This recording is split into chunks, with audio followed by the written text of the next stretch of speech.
Good morning, everybody. How are we today? Woohoo. It's really important to let that 6-year-old out every once in a while, huh?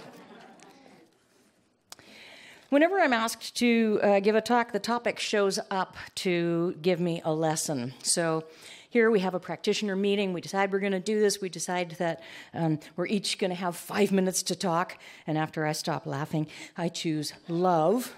And then I wrote a beautiful talk about love. We're talking about presence today, by the way. And then I talked to the office, and for some reason, I changed it to presence. And then I forgot about that. And then somewhere in there, I dropped my cell phone in the toilet and killed it. And then I noticed in the newsletter, I think yesterday morning, that I was giving a talk about presence, and I thought, dang. Oh, well, I'll write it tomorrow. And then last night at bedtime, Doug said, so what time do you want to be at the church tomorrow? What do you mean at the church tomorrow? Isn't it Friday? Nope. Presence. The whole thing unraveled there, and I got to practice being a practitioner because, maybe we should be called practicers because we are given a lot of opportunities to take the things that we've learned in our brains and put them into practice. And it doesn't mean that we magically wake up one morning and go, I got it all nailed down now. It means we get to practice, but we have the tools to do it. It's really terrific. So in the Science of Mind textbook, Ernest Holmes says of, if I can get the microphone and my glasses to cooperate here, the presence. He refers to the presence. The presence is God. To meditate upon the presence of God is to indraw the universe into one's own soul. God is not a person, but a principle personified in each of us. Spirituality is the atmosphere of this principle, and religion is its outward form. And I thought further, presence then, for us, is to alter oneself to a climate of receptivity to the presence. So how do we do that? Well, for me, I know I have to climb out of the mind of the brain and down into the mind of the heart. And the paradox is that to go within is to become expanded. To be in the now, to be absolutely present in the moment of the now is to be in full creativity. The left and right hemispheres of the brain are in perfect sync. We have focus. Time is expanded. You can get a lot done in the now, and it requires presence. There are a few simple tricks just to remind yourself, and the most fundamental is breathing. How often do you just suddenly realize, I feel funny, what's wrong? Oh yeah, I haven't breathed lately. Breathe deep into that abdomen, fill your chest, let it all out. And as you breathe in and out, you breathe in, I am God, and you breathe out, I am God. And you unify yourself, you bring awareness to your body. Years ago, I did a physical theater little skit called The Zen of House Cleaning, and it was based on an article about being present in everything that you do, even if it's house cleaning. And so it was, wash the plate. See yourself. Ah! Well, it was physical theater, so it had to be funny. But the point is, we can be present even in those daily tasks that we think are mundane or don't require us to be present. I'll tell you what, I'll just write my talk while I'm doing this. Oops. That's when you drop your cell phone in the toilet. So presence. Another common tool for this is doing a mantra or making sound of some kind. Sound is a primordial exchange with the universe. It's a very, very important thing to do. And a mantra could be as simple as a word. And maybe we can do together the word presence and just see what that feels like. Presence. Presence. Presence. Presence. Doesn't that feel nice?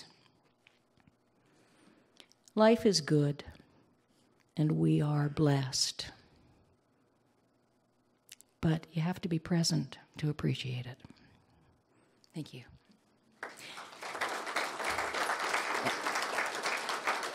And I would like to welcome Bob Greer to the platform to talk about acceptance.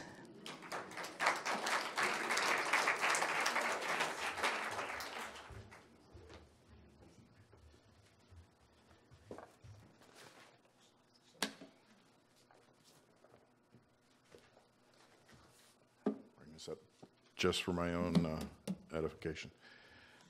It's good to be here. I have spoken at a lot of 12-step meetings over the years, but this is the first time I've done this in front of us. So it's a very special honor for me, and I appreciate the opportunity.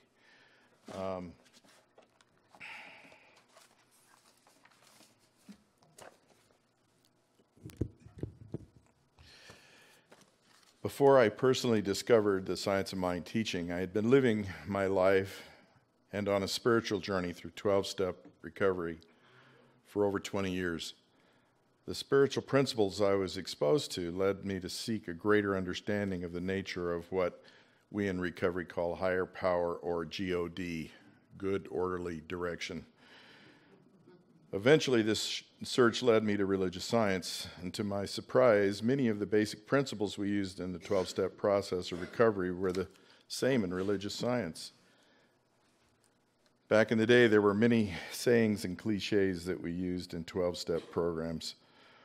One in particular that came to mind early on when I first came into religious science was, "True spiritual principles are never in conflict."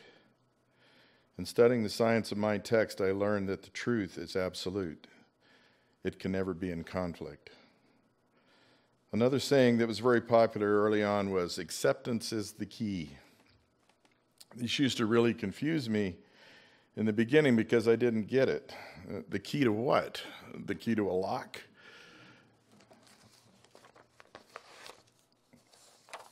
Eventually, what I came to understand was that in order to adapt to any new practice or belief, you have to be willing to fully accept it. In using the affirmative prayer process of the Science of Mind philosophy, it takes more than just repeating a phrase, or as Dr. Holmes says, announcing a principle. It first needs to be known. The key to this process is to first accept that what we say we believe, we truly believe. And this doesn't happen overnight. It comes after many hours, days, months of contemplation, practice, and an overriding desire to know the truth. I have a couple of quotes I'm going to read here that you've already heard today because there's one mind, and we both picked up on the right paragraphs. But this is from page 52. It's an excerpt. It says here, "It has been proven that by thinking correctly and by a conscious mental use of the law of mind, we can cause it to do definite things for us through us. By conscious thinking, we give conscience direction to it, and it consciously or unconsciously responds to our advance along the line of our conscious or subjective direction." You can never hear this stuff too many times. So what am I talking about? Chapter 4 of Science of Mind is titled, "How to Use It." In this chapter, Dr. Holmes introduces us to the process of using affirmative prayer and the Science of Mind philosophy. This is done through the process of affirming the truth of thought through the conscious mental use of the law of mind. It is important to understand that it is not done by us, but rather through us. It's also important to point out that anyone can do this. It's not just for a select few.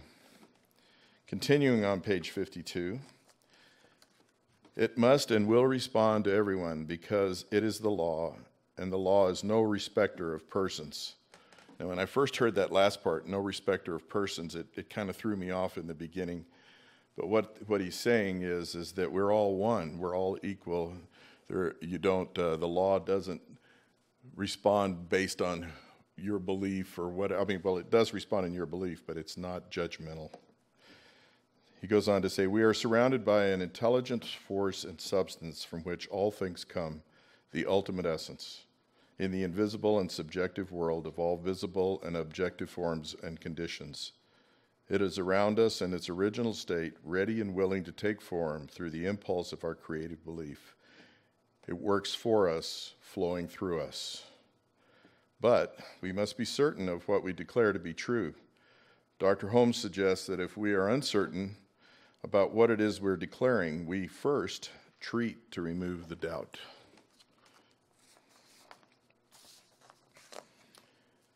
At the bottom of 53, we should be able to look at a wrong condition with knowledge that we can change it. The realization that we have this ability must be gained through the application of our knowledge. This understanding is so very important today as we are faced daily with many ideas to the contrary. It is important to be discerning in our beliefs. At the bottom of page 60, Dr. Holmes states, "A new light is coming into the world. We are in the borderland of a new experience. The veil between spirit and matter is very thin. The invisible passes into visibility through our faith in it. The truth will out. The spirit will make itself known. Happy are we if we see these things which, from the foundation of the human race, have been longed for by all aspiring souls."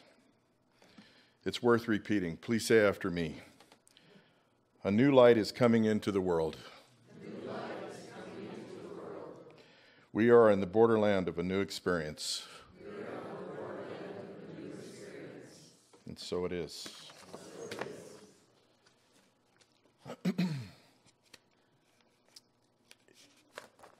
It's my honor to introduce our next speaker, who, as been said before, is one of the practitioner emeritus, which is very special. You have to have been a practitioner for 25 years to get that status. So please welcome Mr. Doug Bailey.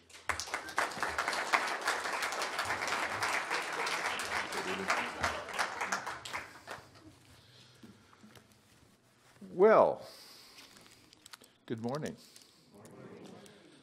My role this morning is to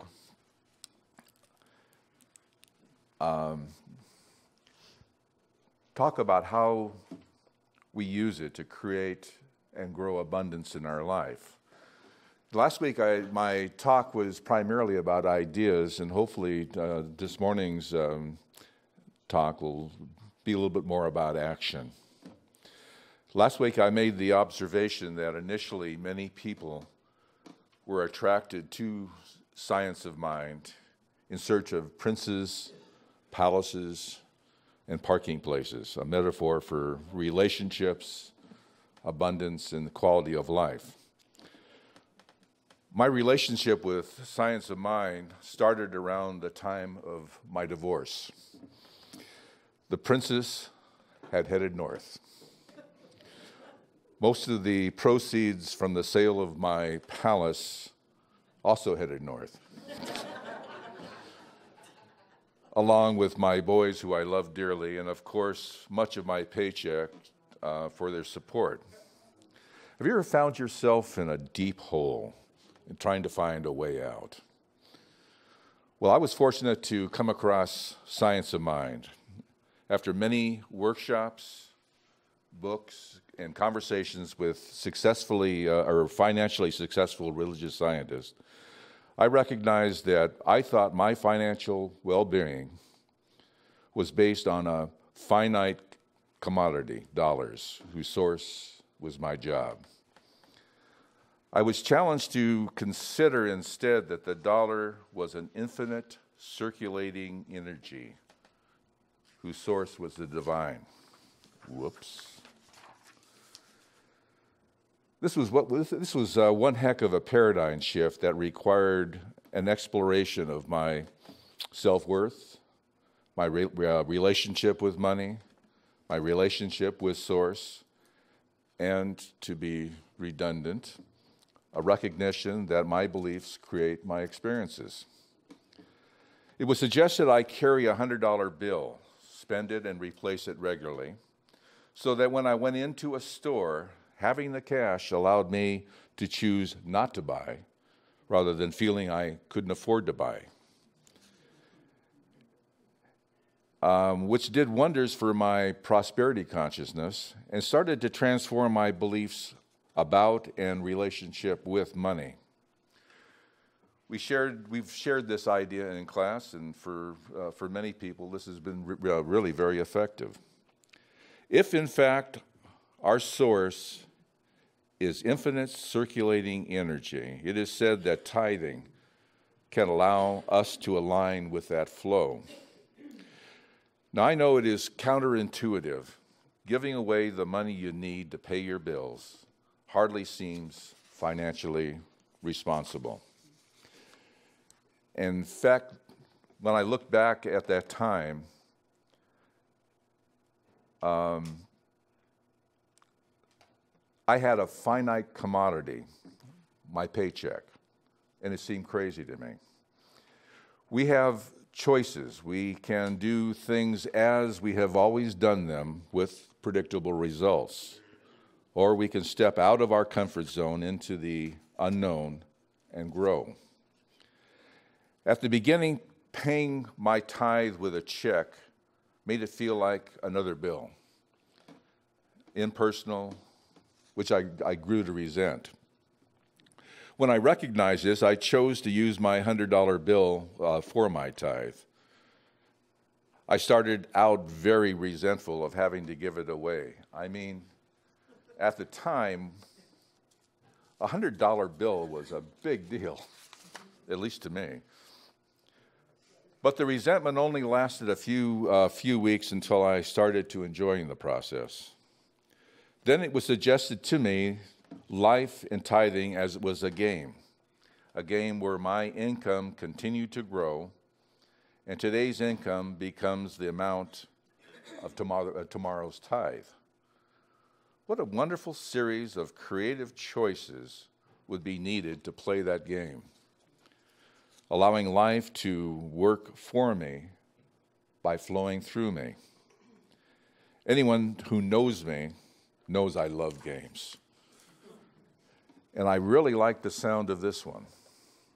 Shortly after my marriage, Tina and I chose to become a tithing couple and play the tithing game as a team. We saw the divine flow supported us in our work and in our life. We have tithed consistently for over 30 years and know that you cannot outgive God. It is now my pleasure to introduce a dynamic, very, very flexible yoga instructor to sum up to this evening or this morning. Practitioner Barbara Reisner.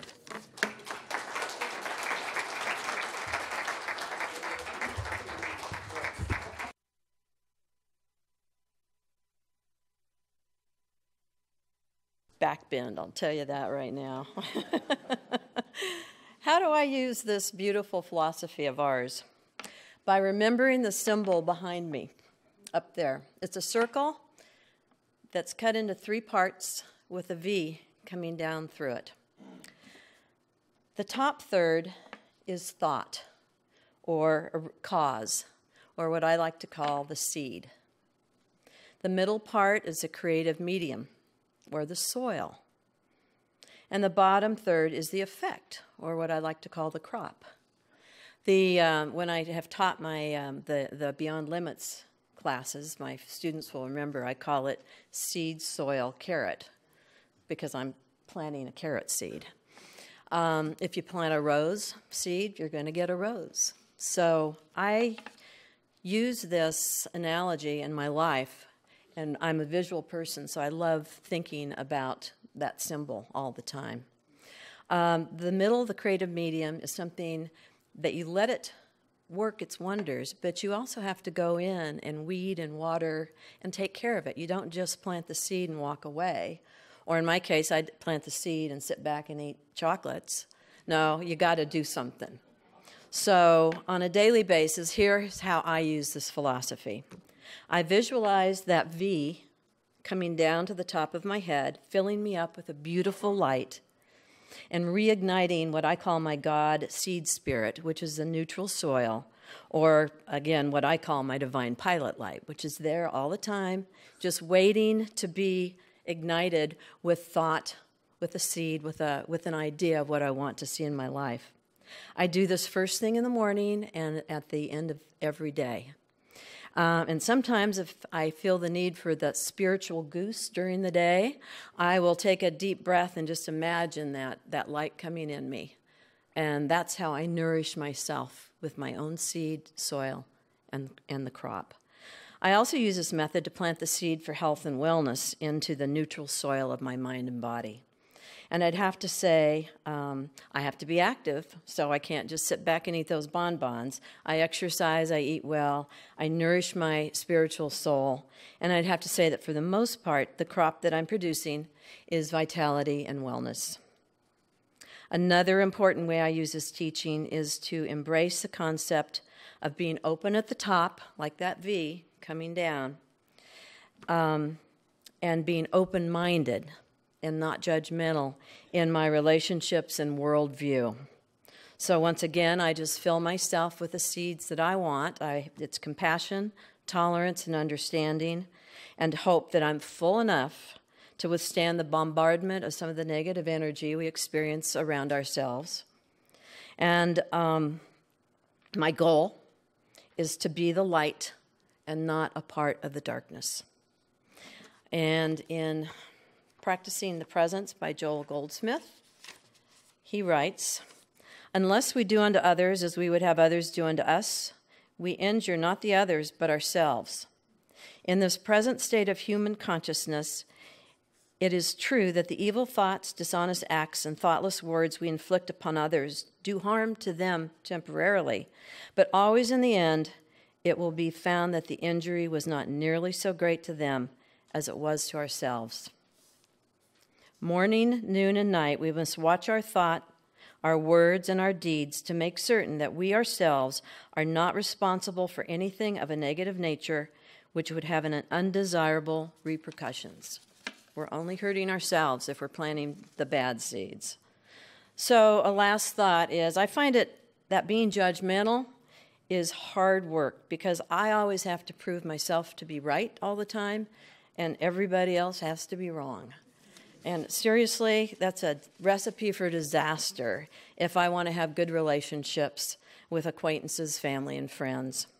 It's a whole lot easier to plant those positive, open-minded seeds and reap the crops of kindness, compassion, and happiness. So I'll conclude by quoting my favorite philosopher, Frank Zappa, who said, "A mind is like a parachute. It doesn't work if it is not open." And so it is.